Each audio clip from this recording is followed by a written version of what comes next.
한 분 정도 이쪽으로 더 오셔도 되지 않을까 싶습니다. 네, 괜찮겠죠?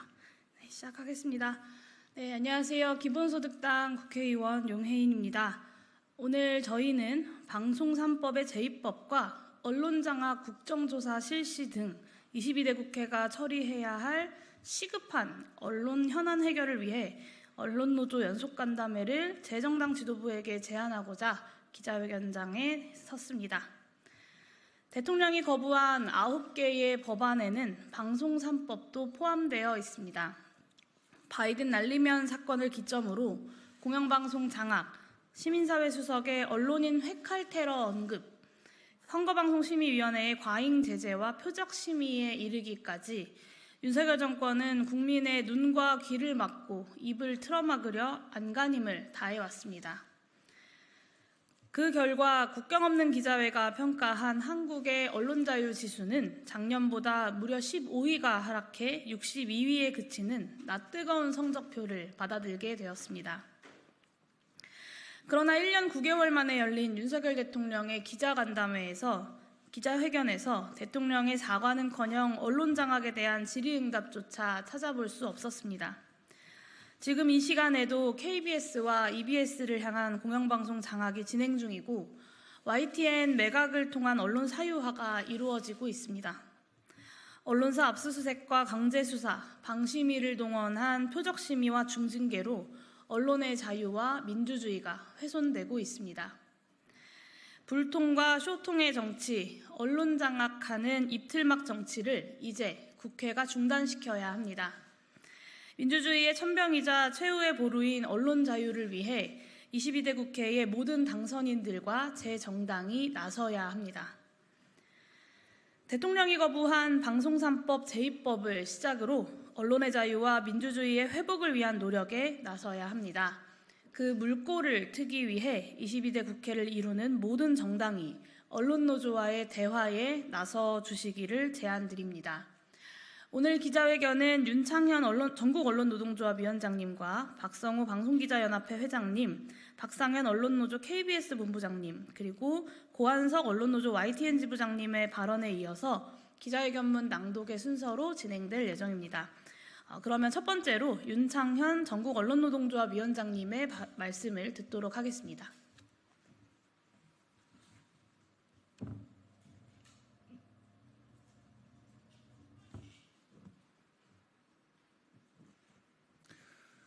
예, 반갑습니다. 언론노조 위원장 윤창현입니다. 이 비슷한 내용으로 저희가 몇 차례 국회 정론관을 찾아서 입장을 밝힌 적이 기억이 있습니다. 좀 전에 용혜인 의원께서 저희 오늘 기자회견 취지를 설명을 해 주셨습니다만 방송법 문제 그리고 대한민국의 국격의 이슈를 국제사회에 부각시키고 있는 언론 자유의 문제를 더 이상 방치하고는 대한민국이 정상적인 방향으로 나아갈 수 없다는 심각한 문제의식을 가지고 오늘 이 자리에 다시 섰습니다. 지난 4월 말에 총선 이후에 원내외 8개 정당이 모여서 방송 3법의 22대 국회 1호 법안 입법 다짐을 한 바가 있습니다. 이미 윤석열 정부 2년 동안 벌어진 언론 탄압의 참상에 대한 문제의식은 진보 보수를 넘어서 대한민국 민주주의 일반의 문제로 고착되어 있는 상황입니다.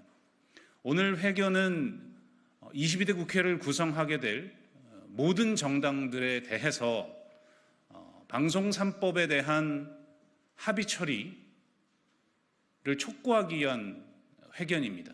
또 대한민국 국격 추락을 부르고 있는 현재의 윤석열 정부하에서 벌어지고 있는 언론 장악 문제를 국회에서 국정조사로 다루고 필요한 조치들을 후속적으로 취하기 위한 논의들을 촉구하기 위한 목적을 가지고 있습니다. 이미 국민의힘을 제외한 다른 모든 정당들은 이 문제의식에 공감하고 있고 현장의 언론인들의 요청에 따라 다양한 대화의 창구가 마련될 것으로 예상을 하고 있습니다. 결국 오늘 회견의 핵심은 윤석열 정권 출범 이후 2년 동안 현장의 언론인들과의 대화 자체를 거부하고 있는 집권 여당 국민의힘에 대한 촉구가 가장 중요한 의미를 갖는다고 말씀드리겠습니다. 저희는 지난 국회에서 방송 3법의 국회 통과 그리고 그 이후 대통령의 거부권 행사 과정에서 끊임없이 용산 대통령실과 국민의힘에 대해서 대화를 요구해 왔습니다. 이견이 있다면 제출하고 합리적으로 논의하자고 끊임없이 요구해 왔습니다. 국민의힘은 어떠한 반응도 보이지 않았고 현장의 언론인들에 대해서 상식적으로 납득이 되지 않는 온갖 험악한 표현과 모욕적 발언을 일삼으면서 언론 탄압의 기조를 계속 유지해 왔습니다. 그 결과가 국제적인 언론 자유지수 추락 그리고 대한민국이 독재화하고 있다는 국제사회의 평가로 되돌아왔습니다. 또 총선에서는 언론과 시민을 향해서 무차별적으로 진행되고 있는 입틀막에 대한 국민적 평가가 총선 결과로 나타났다고 할 수 있겠습니다. 저는 국민의힘이 향후 건강한 보수 세력으로 새로 구축되지 않으면 절멸의 길을 걸을 수밖에 없는 상황에 와 있다고 생각합니다. 그런 절멸의 길을 피하기 위해서는 이 보편적 민주주의의 문제인 언론 자유의 문제 그리고 방송의 정치적 독립을 보장하는 방송 3법의 문제를 회피하고서는 그 길이 가능하다고 생각하지 않습니다. 이제라도 국민의힘 지도부가 이성과 합리에 기초해서 현장의 언론인들과 대화에 나서서 적극적으로 대안을 제시하고 합의 처리가 가능한 길을 열어주기를 강력히 촉구합니다. 국민의힘에도 면담을 촉구하겠습니다. 그리고 마지막으로 촉구합니다. 제발 좀 합리적이고 상식적인 수준에서 대화가 가능했으면 좋겠습니다. 총선 이후에도 언론 탄압 문제와 관련해서 국민의힘 대변인은 이게 언론 정상화 과정이라고 강변했습니다. 그리고 국경 없는 기자회가 언론 자유 지수가 폭락한 대한민국의 현실을 지표로 드러내자 국경 없는 기자회가 공산주의자가 만든 찌라시라는 이런 입장을 국민의힘을 강력히 옹호하고 있는 언론계의 극우단체 입장이 발표가 됐습니다. 이걸 어느 국민들이 납득하고 국제사회에서 통용되는 논리라고 주장을 할 수 있겠습니까? 이런 극단적 논리와 국민의힘이 결별하지 않으면 한국 사회가 한 발짝도 앞으로 나아갈 수 없을 것 같습니다. 한국 사회를 정상화하는 과정에 방송 3법과 언론 자유의 이슈가 제대로 다뤄질 수 있도록 집권 여당의 각성 그리고 합리적 이성의 회복을 다시 한번 촉구하면서 말씀을 마치겠습니다. 감사합니다. 네, 이어서 박성우 방송기자연합회 회장님의 말씀을 듣도록 하겠습니다.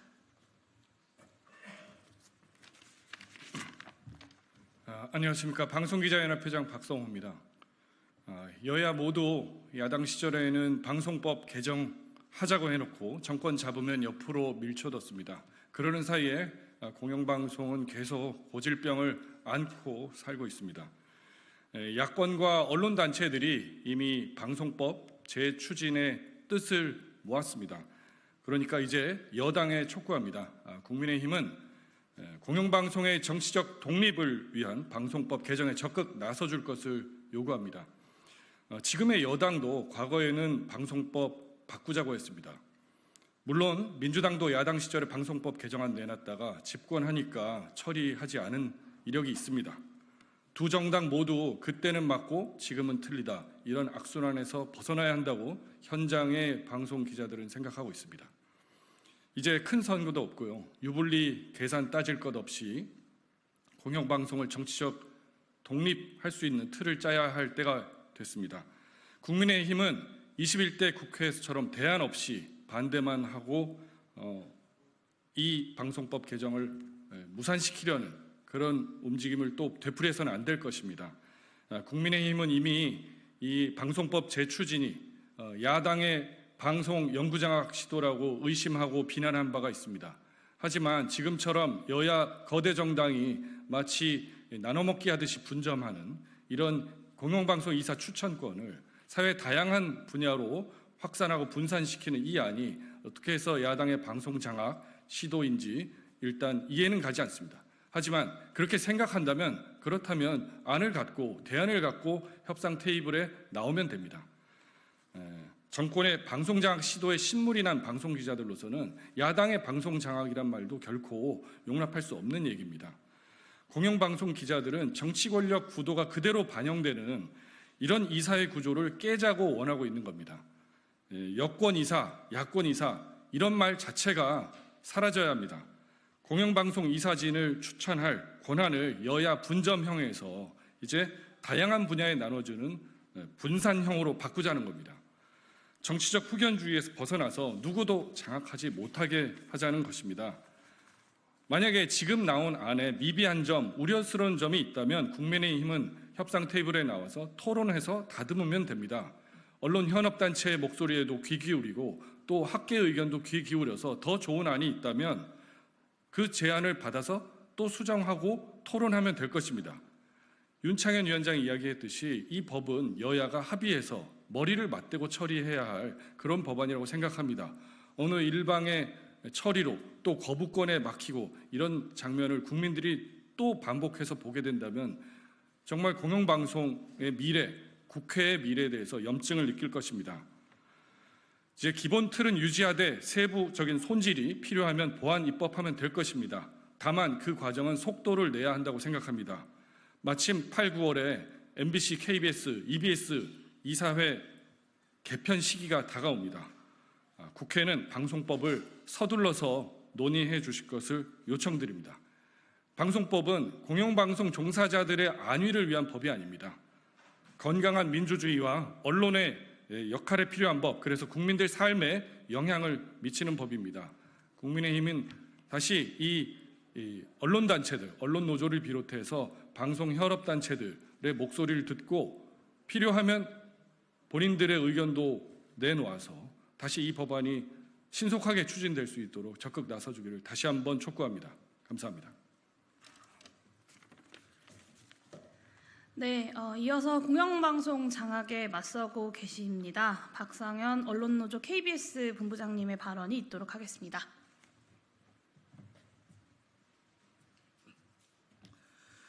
네, 안녕하십니까. 언론노조 KBS 본부장 박상현입니다. 계속 반복이 되지만 국경 없는 기자회에서 언론 자유지수를 발표했습니다. 2023년 47위에서 올해 62위로 추락을 했습니다. 국경 없는 기자회에서 한국의 언론 현실에 대해서 평가를 했던 것 중에 여러 가지가 있는데 언론 현장에서 느끼는 언론인들이 언론의 자유가 위축되었다. 그리고 표현의 자유가 위축되었다라는 것 포함해서 중요한 것 중에 하나가 정부가 공영방송 경영진 선임에 개입을 해서 편집권이 위축될 우려가 있다는 것도 언론 자유 추락 이유 중에 하나였습니다. 그리고 그러한 것이 실제로 KBS에서 나타났습니다. 모두들 아시다시피 지난해 KBS 이사진을 인위적으로 개편이 됐고 그 결과로서 사장이 해임이 되고 대통령과 친분이 있다라고 하면서 하마평으로 돌던 박민 사장이 KBS에 취임을 했습니다. 그 이후에 일어난 결과는 모두들 아실 겁니다. 시사 프로그램을 통째로 없애거나 시사 프로그램 진행자를 교체했습니다. 최근에는 세월호 10주기 다큐멘터리가 총선 이후에 방송이 됨에도 불구하고 정치적으로 영향을 미칠 수 있다는 이유로 불방 조치가 되기도 했습니다. 그리고 바로 역사저널 그날이라고 하는 KBS의 대표적인 프로그램이 사전 녹화도 마치고 출연진 섭외도 마치고 본 녹화를 앞둔 3일 전에 제작 본부장이 특정 인물을 MC로 기용하라고 하면서 프로그램이 파행에 빠졌습니다. 그래서 그 MC로 기용을 하라고 했던 분이 자진 사퇴 의사를 밝히자 제작본부장이 아예 프로그램 무기한 보류, 사실상 폐지 결정을 내렸습니다. 국경 없는 기자회가 우려했던 정부의 편집권 개입은 지금 시기에서 따질 수 있는 부분은 아니나 적어도 분명한 것은 이렇게 인위적인 공영방송 이사진 개편으로 인해서 사장이 취임한 이후에 제작 현장에서 제작 자율성이 굉장히 심각하게 침해를 받고 있고 공영방송 종사자들이 실존적인 고민에 빠져 있다는 것입니다. 이것은 분명히 잘못된 상황입니다. 경영진에게, 책임자에게 프로그램과 관련해서 논의를 하자라고 하는 상식적인 요구조차 받아들여지지 않고 있는 상황. 일방적인 통행으로서 경영진의 오더성 방송 제작 지시를 받지 않으면 프로그램이 통째로 날아가 버리는 상황. 분명히 정상적인 상황이 아닙니다. 언제까지 이런 것들을 반복해야겠습니까? 방송 3법 반드시 제2법 돼야 됩니다. 다른 것이 아니라 공영방송 경영진 선임에서 정치적 후견주의를 덜어내고 국민들이 바라는 사람이, 국민들이 인정하는 사람이 공영방송 경영진으로 역할할 수 있게 하자는 것이 방송 3법의 취지입니다. 제 정당들에게 다시 요구합니다. 합리적인 논의를 위해서 모든 정당들이 방송 3법을 어떻게 만들 것인지를 신속히 논의해 주십시오. 국민의힘을 포함한 다른 야당들 모두 참여를 해서 건강한 논의와 합리적인 토론을 통해서 공영방송 종사자들이 인정할 수 있고 국민들이 납득할 수 있는 방송안을 만들어 주십시오. 그렇게 해서 국회에서 신속히 제정을 해 주시길 바랍니다. 그래서 국회에서 통과를 시키고 대통령은 국회의 뜻을 받아서 이번에는 거부권을 행사하지 않아서 제대로 된 공영방송이 한국 사회에서 자리 잡을 수 있도록 역할을 해 주시기를 간곡히 호소합니다. 네, 마지막 발언입니다. YTN 사형화에 맞서 싸우고 계시는 고한석 YTN 지부장님의 발언을 듣도록 하겠습니다.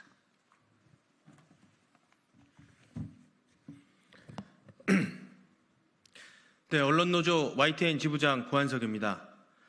저는 국정조사의 필요성에 대해서 말씀을 드리고자 합니다. 무엇보다 그 유일임 방송통신심의위원장의 방송심의농단에 대한 국정조사가 필요합니다. 하지만 제가 더 구체적으로 말씀드리고 싶은 것은 YTN 사형화 과정에서 이루어진 일들에 대한 국정조사의 필요성입니다. 국정조사의 이유는 크게 네 가지입니다. 첫 번째는 매각 과정이 상당히 불이하고 부당했습니다. 사실상의 강제 매각이었습니다. 현재 유진그룹으로 넘어간 YTN 지분 30.95%는 애초에 한전 KDN과 마사회가 가지고 있었습니다. 재작년만 해도 이 두 공기업은 YTN 지분을 팔지 않겠다고 했습니다.